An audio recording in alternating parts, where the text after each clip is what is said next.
First and last attempt हाँ है। जी सर। फौजी बैकग्राउंड का बच्चा होगा, आर्मी बैकग्राउंड का बच्चा होगा, वही बच्चा रिकमेंड होता है। बिल्कुल मिलते सर। आपके लिए सबसे ज्यादा चैलेंजिंग फेस कौन सा रहा? दिल्ली में ही बड़ा हूँ, तो वहाँ पर सर फट्टा बल्ली रस्सी ये सब जितनी भी चीजें होती है सर पहली बार देखी है मैंने, तो वो मेरे लिए चैलेंजिंग था काफी ज्यादा। सबसे ज्यादा चैलेंजिंग फेस क्या होता है? स्टेज 1 होता है या स्टेज 2 होता है? सर स्टेज 1 आपको पीआईक्यू का क्या इंपॉर्टेंस लगा? पहली चीज है जो हम जाती हमारा जो असेसर्स को रिटर्न फॉर्मेट में मिल रही है स्टेज 2 में। इंपॉर्टेंट क्या होता है? जीटीओ, साइक या सारी इंपॉर्टेंट होते सर हैं? सब बराबर इंपॉर्टेंट है, क्योंकि सर मेरे को ऐसा लगा कि इनका मोटो यही है, मनसा वाचा कर्मणा। एक ऐसा टास्क होता है जिसमें वो हिंट दे देता है, सर तो वो कौन सा टास्क होता है और आपको कैसे हिंट दी गई?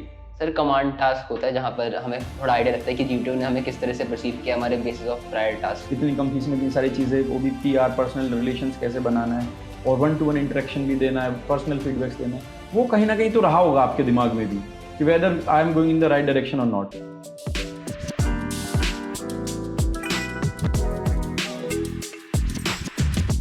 हेलो जय हिंद साथियों। तो आज हम आप लोगों को मिलवाने जा रहे हैं जो ऑफलाइन बैच से आरडब्ल्यू के थ्रू एक और नया रिकमेंडेड कैंडिडेट है जिनका नाम है आकाश कुमार झा। तो hello Akash, thank you sir. Congratulations for your recommendation. So Akash, हमें जानना है, सबसे पहले ये जानना है कि आपने जो एसएसबी दिया था जी सर। अभी, तो ये आपका अटेम्प्ट कौन सा था? सर मेरा ये एनडीए का फर्स्ट था और मेरी एज के हिसाब से मतलब लास्ट भी था ये। मतलब फर्स्ट एंड लास्ट अटेम्प्ट था? हाँ जी सर। ठीक है। वैसे मुझे सारा पता है कि एसएसबी प्रोसीजर क्या होता है, मैं ही पढ़ा जी रहा सर। होता हूँ, मैं ही गाइड कर रहा होता हूँ कि 5 दिन क्या चलता है, क्या कुछ रिकमेंडेशंस जी कैसे सर। आते हैं। बट बच्चों को आपसे ज्यादा कोई नहीं बता पाएगा क्योंकि आप पे ही वो ट्रस्ट करेंगे, क्योंकि एक रिकमेंडेड कैंडिडेट ही इनसाइट्स बता सकता है जी सर। कि एक्चुअल में एक्सपीरियंस कैसा रहता है। बहुत से मिथ्स भी आते हैं बच्चों के कि सर नहीं, ऑलरेडी फौजी बैकग्राउंड का बच्चा होगा, आर्मी बैकग्राउंड का बच्चा होगा, या RIMC से पढ़ा होगा, जी सर। आर्मी के जो बैकग्राउंड स्कूल से पढ़ा होगा, इन सब से पढ़ा होगा, तो वही बच्चा रिकमेंड होता है। जी तो सर। ऐसा ये मिथ है? सर बिल्कुल मिलते सर, मैं खुद पूरा कंप्लीट सिविलियन बैकग्राउंड का हूँ सर। ठीक है। तो आपके फादर क्या करते हैं? सर मेरे फादर एक प्राइवेट एम्प्लॉई है ट्रांसपोर्ट कंपनी में। ट्रांसपोर्ट कंपनी में? जी सर। और आप बिलोंग कहाँ से करते हो? सर मैं I have been born and brought up at Delhi, but Okay. I am native of Madhubani Bihar. Okay fine. तो आपके father is a corporate employee, right? Yes sir. And you are completely belong to civil Yes, sir. Department. तो आपके father कोई भी army background से नहीं है? No sir. Right. Yes sir. उसके बावजूद ये लोग कहते हैं, बच्चे बोलते रहते हैं, मैसेजेस आते हैं कि सर नहीं, फौजी का बच्चा होना जरूरी है, या तो फादर दादा, क्योंकि उनमें पहले से ही डिसिप्लिन एटिकेट्स होते हैं। जी सर। ठीक है। तो ये बहुत सारे बच्चे पूछ रहे होते हैं, क्या जरूरी है फौज में होना फादर का, या आपके रिलेटिव का, नेटिव का, कजिन्स का? इजंट नो सर, ऐसा कोई जरूरी नहीं है सर। कुछ नहीं है? नहीं सर। पक्का? पक्का सर। तो ये मिथ क्लियर हो गया है आप सभी का कि ऐसा जरूरी नहीं कि आपका डिफेंस बैकग्राउंड होना अनिवार्य है, मैंडेटरी नहीं होता। ये मैटर करता है कि फौज में 15 OLQs होती हैं ऑफिसर बनने के लिए। वो OLQs अगर आप में है, किसी में भी है, तो वो आप बन सकते हो इजीली। तो आप मुझे बताओ आकाश कि आपके लिए सबसे ज्यादा चैलेंजिंग फेस कौन सा रहा एसएसबी क्लियर करने में? सर मेरे लिए सर साइकोलॉजी मेन था चैलेंजिंग फेस, क्योंकि ये बहुत न्यू टेस्ट होता है सर, पहले किसी एग्जाम में ये पूछा नहीं जाता पहली बार। और दूसरा सर एक टाइम बाउंडेशंस भी होती हैं और सिचुएशन जो भी होती हैं, या तो आपके पिछले या प्रीवियस आपका जो बैकग्राउंड रहा है, जो आप फ्यूचर में सोच रहे हो, या फिर जो आपके अंदर की साइकोलॉजी है वो रिफ्लेक्ट होती है उसमें, और with the time constraint as well. तो सर मेरे लिए सबसे ज्यादा चैलेंजिंग वही था। और सर जैसे जीटीओ में भी काफी चैलेंजिंग था, क्योंकि मैं पूरा दिल्ली में ही बड़ा हूँ, तो वहां पर सर फट्टा बल्ली रस्सी ये सब जितनी भी चीजें होती है सर पहली बार देखी है मैंने वहां पे जाके, तो वो मेरे लिए चैलेंजिंग था काफी ज्यादा। अच्छा, अगर और बच्चों के पर्सपेक्टिव से देखें तो सबसे ज्यादा चैलेंजिंग फेस क्या होता है? स्टेज 1 होता है या स्टेज 2 होता है? सर स्टेज 1 सबसे ज्यादा चैलेंजिंग हुआ सर। ऐसा क्यों? सर बच्चे बहुत ज्यादा है इसमें, और जो आपको दिखाने का टाइम भी काफी कम मिलेगा उसमें। तो मेरे हिसाब से सर स्टेज 1 सबसे ज्यादा चैलेंजिंग होता है। तो स्टेज 1 में सबसे ज्यादा डिफिकल्ट क्या होता है? या तो OIR होता है या PPNDT होता है? Sir PPNDT। PPNDT। OIR आपने कैसे किया था? कितने क्वेश्चंस आते हैं आपके OIR में? सर OIR में हमारे 40 के 2 सेट्स आए थे। ठीक है। और उसकी प्रिपरेशन के लिए मैंने OIR के अलग-अलग सेट सॉल्व किए थे मल्टीपल टाइम्स, ताकि मेरी प्रैक्टिस बढ़े, रिवीजन बढ़े। और उस टाइम पे क्योंकि OIR बहुत ज्यादा इंपॉर्टेंट होता है, पर बहुत सारे बच्चे उतना ध्यान नहीं देते उस पे। ठीक है। मगर OIR अगर आपका बहुत अच्छा है, आप OIR 1 या 2 स्कोर कर रहे हो अपने OIR में, तो उसके लिए बहुत ईजी हो जाता है फिर स्क्रीनिंग हो जाना। ठीक है। तो आपके PPNDT में आपको क्या लगा? मतलब नरेशन अच्छा होना चाहिए, GD होना चाहिए, या दोनों अच्छे होने चाहिए? सर सबसे पहले सर परसीवेंस, आप जो पिक्चर देख रहे हो वो एकदम लॉजिकल होनी चाहिए। उसके बाद फिर नरेशन बहुत ऑन टू पॉइंट होनी चाहिए, कि आप एकदम कॉन्फिडेंटली इतने सारे ग्रुप्स में बैठे हैं और असेसर्स बैठे हैं, तो उस टाइम पे कॉन्फिडेंटली बोल पाए, तो वो बहुत इंपॉर्टेंट होता है।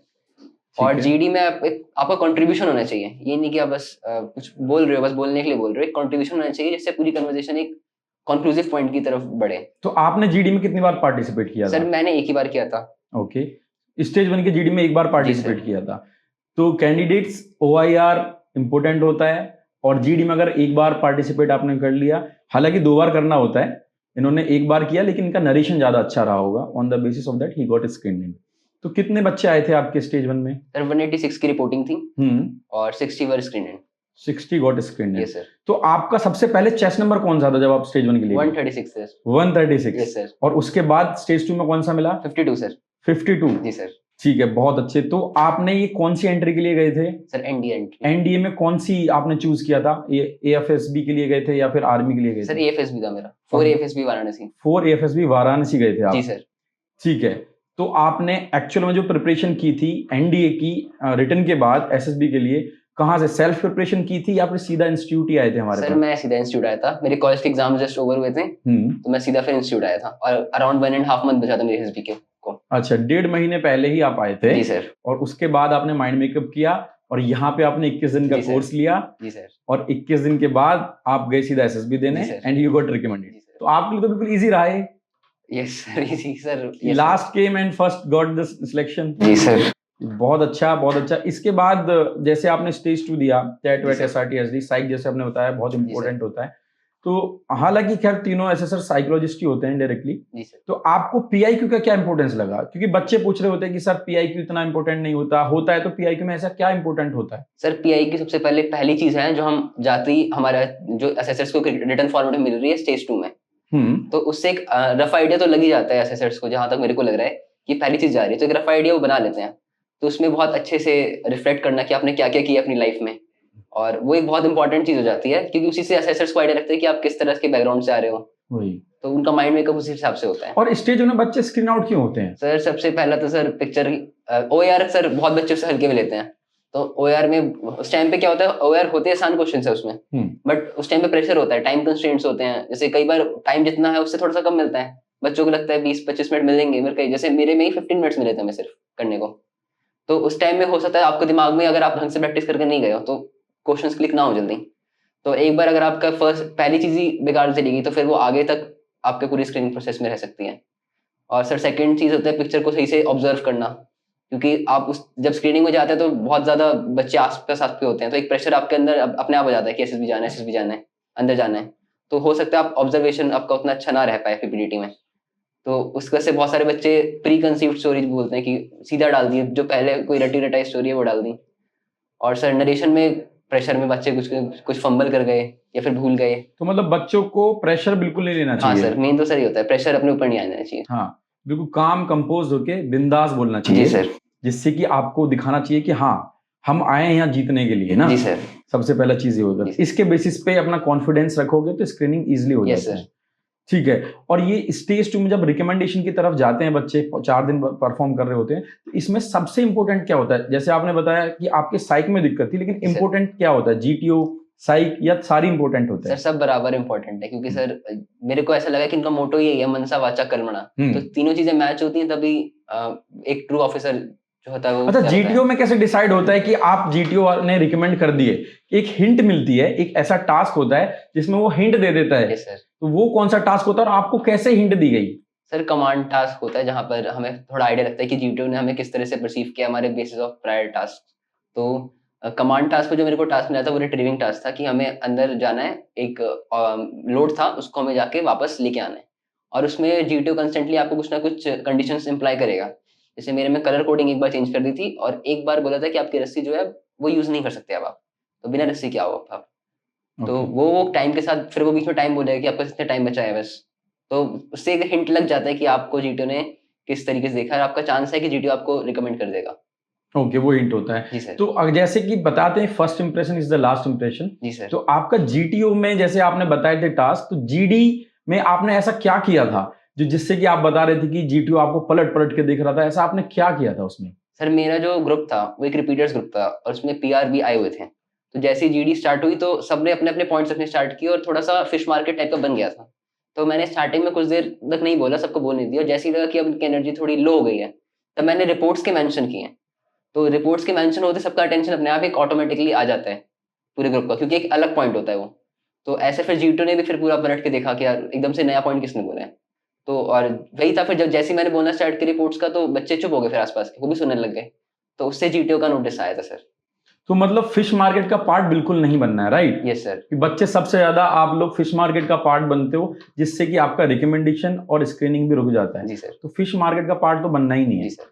और वो जो बताया जाता है सिर्फ वही करना है। जी सर। तो आपने जीडी में कितनी बार पार्टिसिपेट किया था? सर मैंने पहले GD में 4 बार बोला था, उसमें 3 बार रिपोर्ट्स के मेंशन थे और 1 बार कोई कॉमन पॉइंट था, कंक्लूसिव पॉइंट था, और दूसरी बार मैंने 3 बार पार्टिसिपेट किया था जिसमें 2 बार रिपोर्ट्स थी। 2 बार रिपोर्ट्स थी। जी सर। और फिर इसके बाद सबसे इंपॉर्टेंट टास्क जो आता है जीटीओ का, that is I guess GPE, right? Yes sir. तो जीपीई में आपने बताया कि वहां सारे बच्चे मतलब अच्छे से नहीं सॉल्यूशन लिख पाए। जी सर। तो जीपीई का आपका कितना महत्व रहा आपके तरफ से? सर GP में सबसे पहले इंपॉर्टेंट होता है कि आप अपनी प्लानिंग कैसे लिख रहे हो, तो उससे भी एक आइडिया GTO को लग जाता है मेरे हिसाब से कि आप किस टाइप की आपकी मैनेजिंग स्किल्स हैं।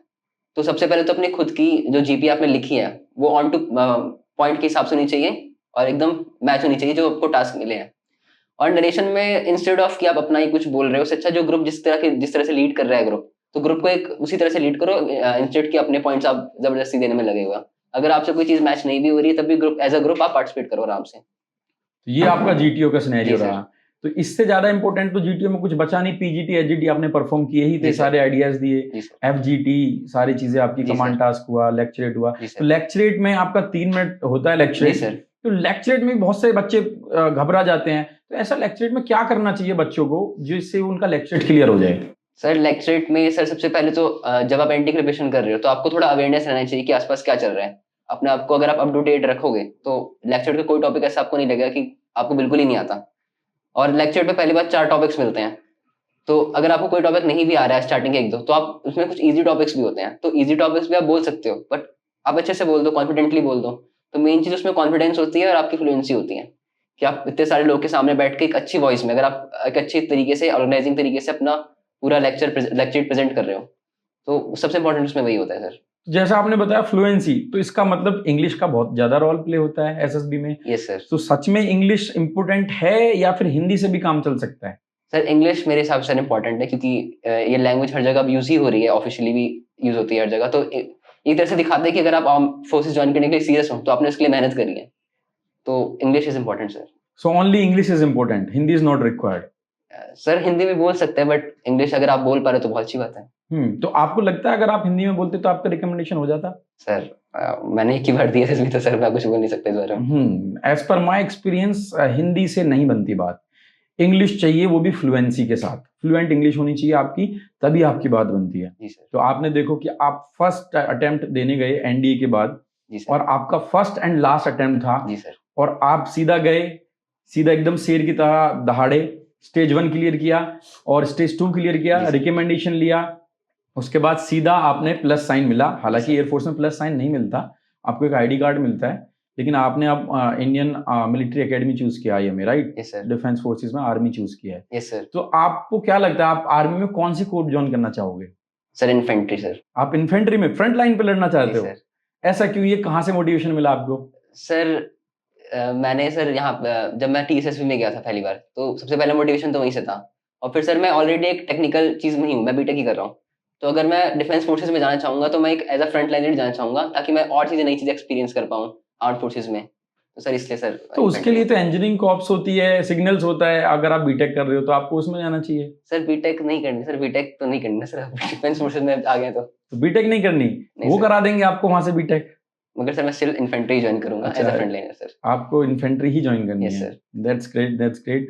तो बहुत सारे बच्चों के ये सवाल होते हैं कि सर एक तो इंग्लिश वाली, ये आपने पॉइंट क्लियर कर ही दिया उनके यस लिए। सर। दूसरा पॉइंट आता है कि सर ये बताओ कि ये बहुत सारा मिथ हमारे अंदर बच्चे मतलब वहाँ एसएसएस भर देते हैं कि वहाँ एसएसएस कहीं ना कहीं आपके लुक्स को देख के, आपके ड्रेसिंग सेंस को देखकर आपको रिकमेंड करते हैं, स्क्रीन करते हैं। ऐसा जरूरी होता है? सर मुझे देख लो सर, लुक्स तो कुछ है नहीं, तो सर 8 आउट तो पहले क्लियर हो गया कि लुक्स को देख के तो शायद नहीं करते हैं। तो looks doesn't matter, right sir. What matters is that is confidence. Yes sir.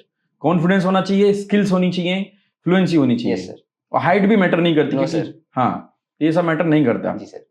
और बहुत से बच्चों का एक और क्वेरी आता है कि सर अगर हम हार्ड कोड रिपीटर हैं तो हमारे लिए एसएसबी अलग हो जाती है, अगर हम फ्रेशर हैं तो हमारे लिए इजी हो जाती है। क्या ये सब क्या लगता है आपके अकॉर्डिंग? सर फ्रेशर्स को एक डेफिनेटली एक नए एनवायरनमेंट में आ रहे हैं तो थोड़ा सा बेनिफिट मिलता है, बट ऐसे नहीं है कि रिपीटर्स को ऐसे बोलते हैं कि आपको लेंगे ही नहीं। जैसे हमारे टाइम में भी 60 जो स्क्रीनिंग हुए थे उनमें 30 रिपीटर्स थे, और जब फाइनल रिकमेंडेशन भी हुई है उसमें 11 रिपीटर्स हैं। तो ऐसा कुछ नहीं कि फ्रेशर्स को ज्यादा करते हैं रिपीटर्स को कम करते हैं। अगर आपने अपने अंदर चेंजेस कर लिए जो आपने पिछली बार नहीं किए थे तो वो लेने में उनको कोई दिक्कत नहीं होती सर। ये बात है। तो मतलब फ्रेशर अगर आप रिपीटर के बैच में थे जीटीयू के टाइम पे, तो आप रिपीटर्स के साथ कम्पीट करें तो आपको ज़रा-सा डर नहीं लगा कि ये तो हार्ड कोड रिपीटर हैं, इतनी प्रिपरेशन करके आए हैं, पुराने पहले से एक्सपीरियंस्ड हैं और पीआर हैं, प्रीवियसली रिकमेंडेड हैं। तो आपको क्या लगा उससे? डर नहीं लगा? सर डरने की कोई बात नहीं सर, बच्चे ही हैं हमारी तरह। हुँ, ज्यादा आइडिया हमसे थोड़े जल्दी आ जाएंगे। हमें हुँ, स्टार्टिंग में नहीं आएगा तो बाद में आ जाएगा। जैसे हुँ, मैंने थर्ड या फोर्थ में जाके अपना आइडिया, मेरा जो आइडिया था वो इम्प्लीमेंट हुआ था। हुँ। तो उसमें कोई दिक्कत नहीं है, ग्रुप के साथ सपोर्टिव रहना है। अभी नहीं आ रहे कोई बात नहीं, आगे आ जाएंगे। हाँ, डेफ़िनिटली। Yes sir. तो ठीक है, आप यहाँ आए थे एक एनसीसी सीनियर के थ्रू जिन्होंने आपको गाइड किया था, फिर यहाँ पर आए, तो यहाँ पे आपको क्या ऐसी चीज़ ने इंस्पायर किया जिसकी वज़ह से आपने यहाँ पे एडमिशन लिया? सर जब मैं यहाँ पे जब मैं आया था सबसे पहले इंटरेक्शन जो 1 to 1 हुआ था वो आपके साथ ही हुआ था। हुँ, तो मेरे को उसी टाइम पे जब इंटरेक्शन, तो मेरे को लगा कि हाँ मतलब आप सही से असेस कर पाओगे पूरे टाइम मेरे को, और एक पर्सनलाइज फीडबैक जो होता है वो मेरे को अच्छे से यहाँ पे मिल पाएगा। और फिर जब एसएसबी में प्रिपरेशन करी तो वो चीज़ हुई भी। नहीं आपने प्रीवियस जैसे आप बता रहे थे कि मैंने कई जगह कोचिंग को कंपेयर किया, यस इंस्टीट्यूट्स सर। को कंपेयर किया और आपने देखा लेकिन वहाँ से ना जाके आपने यहाँ पे स्टेबिलिटी रखी अपनी, यस सर। यहाँ पे माइंड मेकअप किया और वो आपके फादर ने भी बताया कि फीस स्ट्रक्चर भी इतना कम था जी सर। और ट्रस्टेबल इतना ईज़ी नहीं था कि भई इतनी कम फीस में इतनी सारी चीज़ें, वो भी पीआर पर्सनल रिलेशंस कैसे बनाना है और वन टू वन इंटरेक्शन भी देना है, पर्सनल फीडबैक्स देने हैं। वो कहीं न कहीं तो रहा होगा आपके दिमाग में भी कि whether I am going in the right direction और नॉट। वो कैसे आपने ओवरकम किया? सर जब मैं आया था तो मैंने ट्रायल भी देखा था उस टाइम पे, हुँ, तो मेरे को वहीं से आइडिया लग गया था कि नहीं यहाँ पे सही है। और दूसरा जब मैं बाकी इंस्टीट्यूट्स में गया था तो मेरे को वहाँ पे भीड़ ज्यादा दिखी थी। हुँ। तो उससे मेरे को समझ आ गया था कि यहाँ पे भीड़ ज्यादा है, तो उतना इंटरेक्शन या फिर उतना पर्सनलाइज फीडबैक नहीं मिल पाएगा यहाँ पर। तो वो चीज इसका तो सेमेस्टर था। आप हमारे जो कैंडिडेट्स हैं, स्टूडेंट्स हैं, उनको क्या बताना चाहोगे? क्या बोलना चाहोगे अपनी तरफ से? आपको क्या लगता है कहाँ से प्रिपरेशन जिन करनी चाहिए? कैसे प्रिपरेशन करनी चाहिए? और क्या-क्या पॉइंट्स को अपने माइंड में रखना चाहिए? जैसे कि मैं बताता हूँ कि पेन के ऊपर कैप नहीं रखना। जी ये सर। ऐसी छोटी-छोटी चीज़ें आपको क्या लगता है? सर सबसे पहले जब हम गाइडेंस ले रहे हैं तो उसमें अपनी बुद्धि जो है वो उतनी ज्यादा नहीं लगानी। अगर कोई चीज आपको बताई जा रही है तो किसी रीजन की वजह से ही बताई जा रही है, तो उसको फॉलो करना है। और रही बात अब ब्लाइंडली फॉलो करना एक अलग चीज हो जाती है कि आप साइक में भी एकदम ब्लाइंडली फॉलो कर रहे हो। साइक तो आपकी हमेशा खुद की रहेगी, बट जो छोटी छोटी टिप्स होती हैं कि कैसे अटेम्प्ट करना है चीजों को, वो एकदम ब्लाइंडली फॉलो करो, आराम से चीजें स्मूथली निकल जाएंगी। हुँ। तो आपने एक और चीज़ बताई थी कि टेट में आपको कुछ स्टोरीज़ दिखाई गई थी। तो स्टोरीज़ आपने जो यहाँ पर प्रैक्टिस की, जी सर। एग्ज़ैक्ट सेम थी? यस सर, सेम सारी की सारी सेम थी? सर 10 में से 8 तो एग्जैक्ट सेम थी। हुँ, 11 में से 8 एग्जैक्ट सेम थी, और बाकी जो 3 थी वो मतलब सेम सेम सी थी। मतलब कॉन्सेप्ट उनका सेम सा ही था। मतलब ठीक अगर है। कोई बोर्ड पे दिख रहा है हुँ। तो सेम ही लग रहा है कॉन्सेप्ट उसमें फिर। ठीक है। जो यहाँ बताया जाता है कि 3 तरह की पिक्चर्स दिखाई जाती हैं, neutral, yes sir. Positive and negative, वही दिखाई गई थी? यस सर, वही थी सर। वही थी? बिल्कुल सर। और जैसे कि अब फिर एसआरटीज़ पे आते हैं हम। जी सर। एसआरटी पे हम डिस्कस करते हैं कि इतना करना ज़रूरी है, यस यहाँ सर। के बाद आपका सिलेक्शन होगा। तो आपको जो एसआरटी यहाँ कराई गई थी, तो एसआरटी में कितना मोस्टली मैच की गई थी? सर 80 to 90% सर मैच थी। Exact same? एग्जैक्ट सेम थी सर, और इसलिए मैं 48 अटेम्प्ट कर भी पाया। जनरली मैं इतने अटेम्प्ट नहीं कर पाता था, बट मैं वहाँ पे 48 अटेम्प्ट कर पाया। और ए फेज में जबकि शाम को ही आता साइक टेस्ट, हुँ। तो उसके बावजूद मैं 48 अटेम्प्ट आराम से कर पाया था। तो उसके तक बहुत सारी जो थी वो मैच हो गई थी यहाँ पर, जो मैंने ऑलरेडी करी हुई थी। तो सर वो बहुत इंपॉर्टेंट चीज थी मेरे लिए। अच्छा आकाश ये बताओ वहाँ एसएसएस ये बच्चों का मिथ होता है कि एसएसएस को ये बताना ज़रूरी होता है कि हम कोचिंग लेकर आएँ या ये छुपाना ज़रूरी होता है? क्या ये भी एक मिथ है? बच्चों का कॉन्सेप्ट बहुत ज़्यादा पूछते रहते हैं। सर अगर मेरे को लगता है कि इंटरव्यू में आपको जो आप बोल रहे हो सच ही होना चाहिए, क्योंकि अगर आप सच नहीं बोल रहे तो इंटरव्यू आपको कहीं ना कहीं फंसा देगा। तो अगर आप कोचिंग आपने लिया तो उसे बता दो, गाइडेंस कहीं से लिया वो बता दो, नहीं ली तो वो भी बता दो। तो सच एक ट्रुथफुलनेस रखना बहुत जरूरी होता है। हुँ। उसको आप मतलब नहीं आप कोचिंग लेके आए हो नहीं आए हो, बट ये हो कि अगर आप कोचिंग लेके आए हो तो फिर वो आपसे एक्सपेक्ट भी करेगा उस टाइप की चीजें, तो फिर उसके लिए प्रिपेयर रहना चाहिए। क्रॉस क्वेश्चनिंग के लिए हाँ तैयार सर, रहना है। बिल्कुल सर। तो इंटरव्यू ने आपको किस लेवल तक ग्रिल किया था? सर मेरा इंटरव्यू 25 to 30 मिनट्स ही चला था। हुँ। तो वो भी मोस्टली सीआईक्यू बेस्ड था। तो मेरी फैमिली, फ्रेंड्स, इन सब के बारे में मेजरली सवाल थे। उसमें भी क्वालिटीज जो आपको पसंद है, नहीं पसंद है, पसंद नहीं है तो क्यों नहीं है, अगर पसंद नहीं थी वो क्वालिटी आपको कहाँ 2 इंस्टेंसेस में दिखी, जैसे मेरे फ्रेंड्स के बारे में पूछा था कि जैसे मैंने उसका बोल दिया था स्ट्रेट फॉरवर्ड नेचर है उसका, तो बोला फिर इंटरव्यू ने क्रॉस क्वेश्चनिंग में ये पूछा था कि आपका फ्रेंड स्ट्रेट फॉरवर्ड बोलता है तो उसको दिक्कत तो कहीं ना कहीं आई होगी, तो वो इंस्टेंस बताओ फिर। तो वो चीज आपको मतलब एक प्रिपेयर्डनेस होनी चाहिए आपके दिमाग में, और बाकी तो पूरा प्रिपेयर्ड तो इंटरव्यू के लिए कभी नहीं हो सकते, तो अगर आपका काम माइंड है कॉन्फिडेंटली आप बोल सकते हो तो कोई दिक्कत नहीं होती। तो एसएसबी में मेन चीज है कॉन्फिडेंस। Yes sir. और आपकी स्किल्स। बिल्कुल सर। तो जैसे कि आपके फादर भी किसी आर्मी बैकग्राउंड से नहीं है और आपका भी कोई पहले रुझान नहीं था डिफेंस फोर्स के लिए, अचानक से चीजें आपके अंदर आई कि आप मुझे फौज में जाना है। जी सर। और आप फौज के लिए गए और चीजें आपकी तरफ गईं। जी सर। आप सिलेक्शन पा लिया। जी सर। तो आप बच्चों को क्या ये बताना चाहोगे कि मतलब defence forces is a best career option या फिर आपको कॉर्पोरेट सेक्टर बढ़िया ऑप्शन रहता है?